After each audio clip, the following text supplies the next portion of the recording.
So you've taken us from the relations between Ghana and her diaspora and what you want Ghana to do for her diaspora.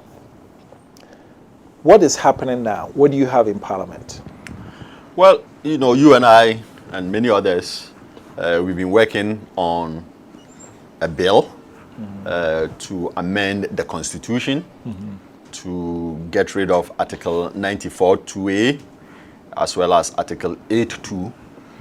Those are the articles that impose restrictions on dual citizens. And from regime to regime, we've always gone back.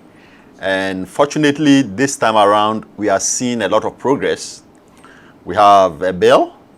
We have, through the private member bill program, we have a sponsor in the name of Honorable Kennedy Nyakwose from Akim Suedro. He's agreed to sponsor that bill.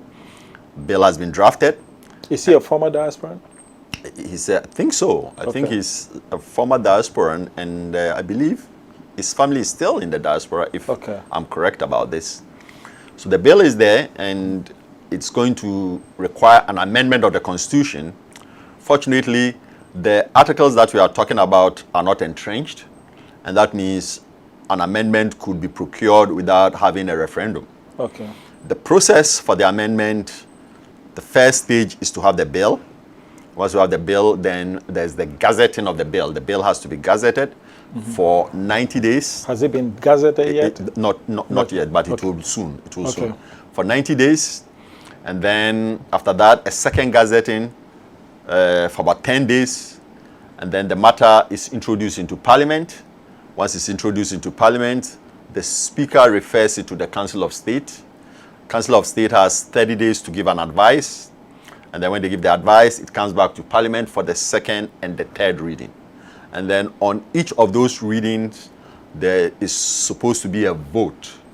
And the vote has to be carried by 2/3 of all the members of Parliament, which is 183. So we need 183 MPs to vote for the amendment on the second and third reading. If they do, then the president is obliged to assent to it. And then once the president assents, then the Constitution is deemed amended. And then now the restrictions on dual citizens, the restrictions on owing allegiance would have been removed from the Constitution, and we would save ourselves from the situation like happened with my good friend from Boko, Sakandi Adamu Sakandi, who was sent to prison and, through those processes had to die. And I know there are some ongoing issues with that with respect to members of the current parliament, one from Jomoro, I think, and one from Asinov, all of those dealing with dual citizenship questions. So we want to sunset those issues, and we are hopeful that we'll be able to get through Parliament. And what we want now is for people to actually give us a hearing, listen to what we have to say, ask us questions. We are happy to answer those questions. We want to allay any and all concerns. We don't really feel like we want to come and run for positions, but we want to feel like nobody is questioning our patriotism, nobody is questioning our loyalty, nobody is questioning our fidelity. So the principle is probably as important as the outcome itself. Right. And that's where we are with this bill. I want to give you an analogy.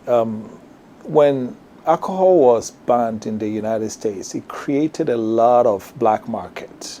When that ban was lifted, the black market went away. The analogy is here. You mentioned Jomoro and you mentioned Asim North with people dealing with dual citizenship issues who have snuck in and they've seen them. Do you think these constraints have created a sort of a black market system where people are occupying positions now with hidden dual citizenship?